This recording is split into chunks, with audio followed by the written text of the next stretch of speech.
You may be a wife, but is he a husband? By W C Blackmon. From Mind Vision, a journey from here to there and all that's in between.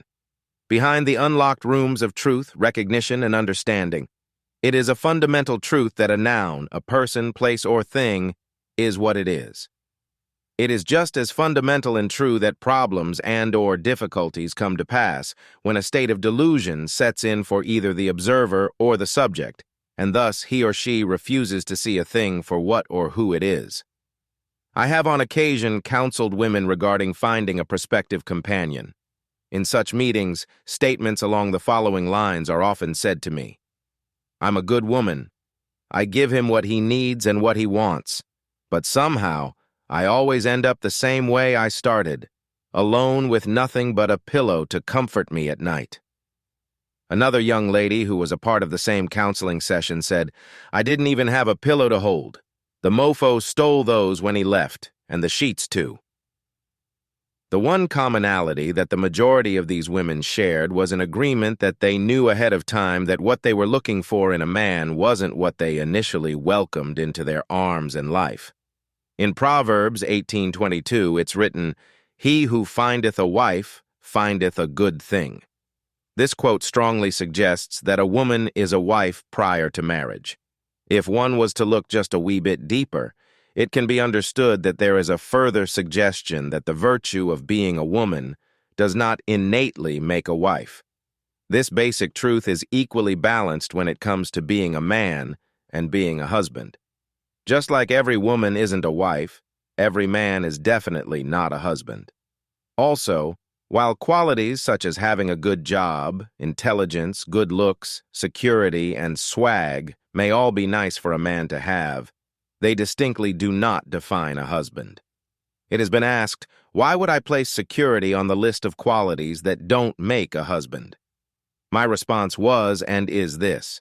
Just because a person is fully capable of providing security doesn't mean that this security will provide happiness or a positive and loving relationship. The million-dollar question to be answered is what is he or she securing you to, securing you for, and/or securing you from?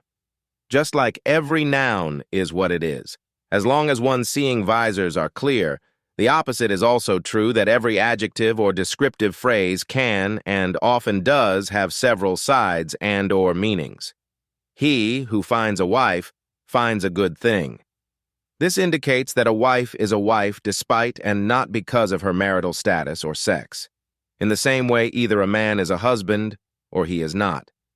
Consequently, just as you determine if a woman is a wife by her actions prior to getting married, so too can it be determined if a man is a husband. Incidentally, this can also provide an educated guess as to how he goes about being a husband to his own life. Not so incidentally, in most cases, if he is not a husband to his own life, there is a fair chance that he won't be a good husband to a wife, or to any woman for that matter.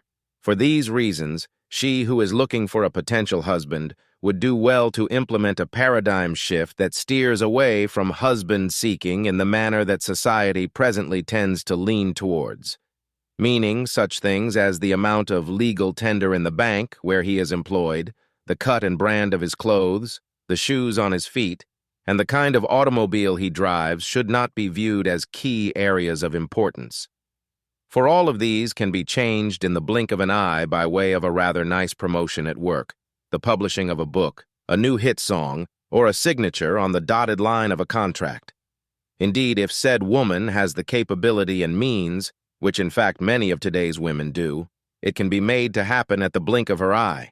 However, while clothing, shoes, and employment may give one an outside view of an individual, all of these are esoteric. Remember the old saying, all that glitters ain't gold. While much has changed over the passing decades and centuries, this old saying very much still holds true today. If one truly wishes to know a person, more telling results can be attained through observance of day-to-day living. To truly know and understand a book, one cannot merely view the cover. It must be opened and then read with a clear and open mind. So rather than focusing on his attire or otherwise attempting to learn how much money is in his bank account, the emphasis should be rather on if he pays his bills, however few or many there may be.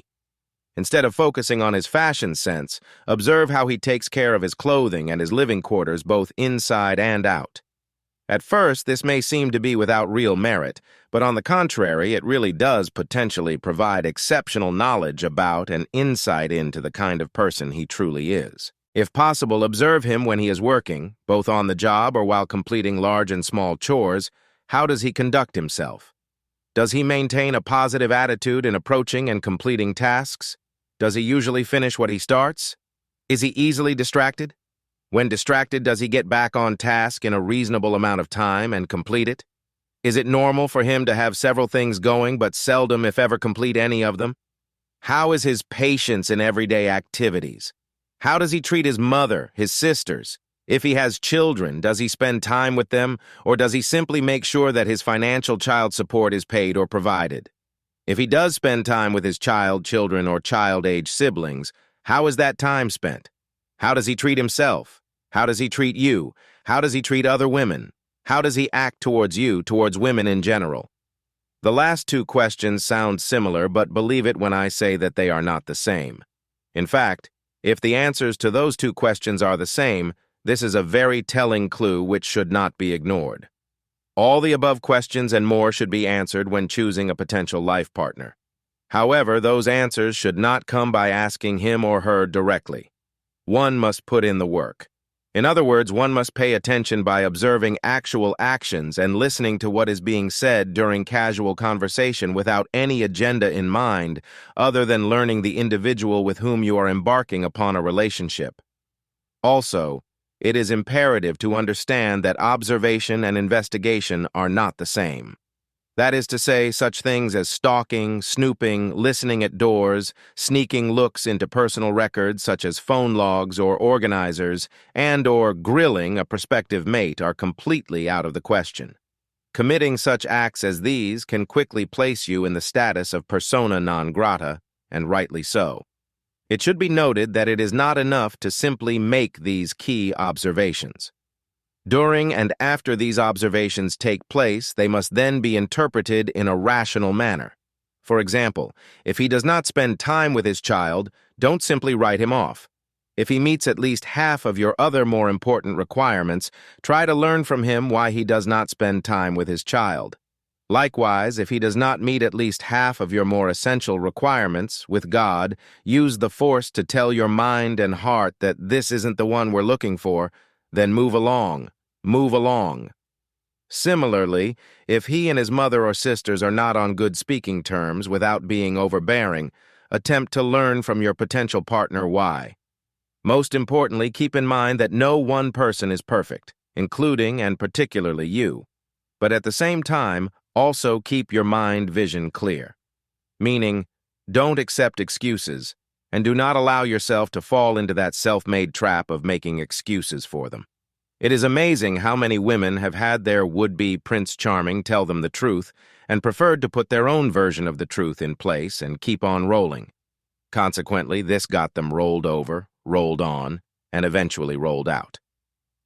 It is 1000% okay to believe and/or have faith in the unseen, but blind faith should always be accompanied by and implemented with clear vision.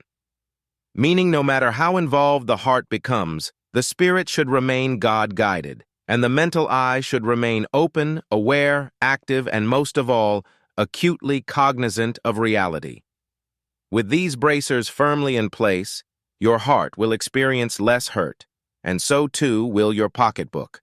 Good luck, and may your journey of life and love be all that you need it to be, and much of what you desire. Hi, I'm W C Blackmon. Thanks again for continuing to listen to these audios. This one was a little bit different, but no less important or essential to creating and sustaining a happy and joyful living. As always, if you haven't already, please do subscribe, share, like, and comment if you like. I look forward to hearing from you. See you next time.